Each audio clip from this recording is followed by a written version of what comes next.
June 15th is internationally commemorated as Elderly Abuse Awareness Day.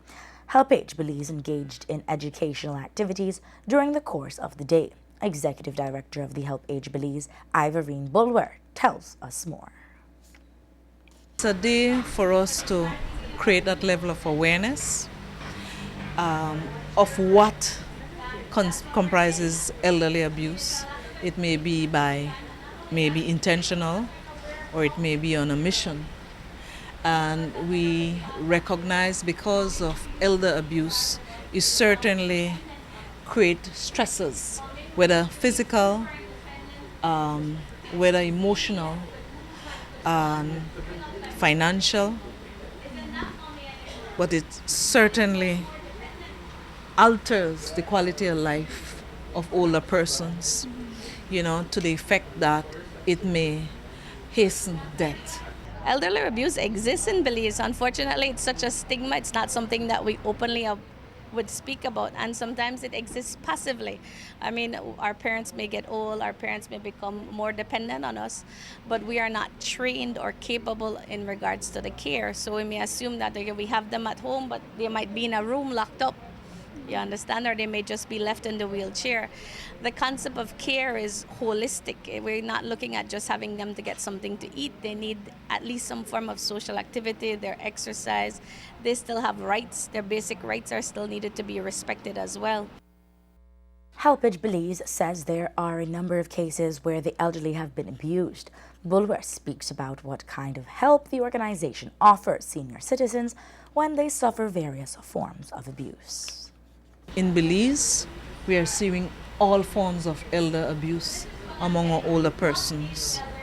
Very often we are seeing incidences of financial abuse, where persons have entrusted family members or loved ones to take care of their assets.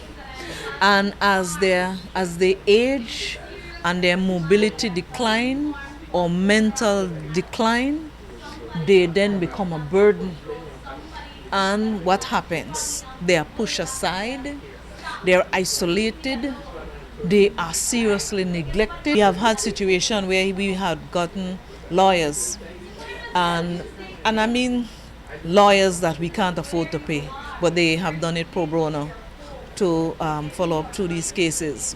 As it pertains to health, we ensure that all our clients in areas where there's an NHI register with the NHI. We have met with the hospitals in towns countrywide to establish that relationship where there's a special clinic to serve our older persons. On this day in which elderly abuse is being brought to the forefront, Bulwer had a special message for the people and the community, and especially the young people, on how they can help the elderly citizens in the country. There are others out there who are not getting their attention. We need to ask them, who are your neighbors within your community? Say something to them, talk to them. They are certainly in need. They're in need to find out, do they get their dental checks? Do they get an annual checks? And it's important to address these issues, because with age come illnesses, all right? And also we would want to encourage them to talk to the older persons. We want to encourage our young persons to also seek out, as part of community service, volunteerism, to talk and find out how can they help an older person within their community. Activities were held in HelpAge centers across the country.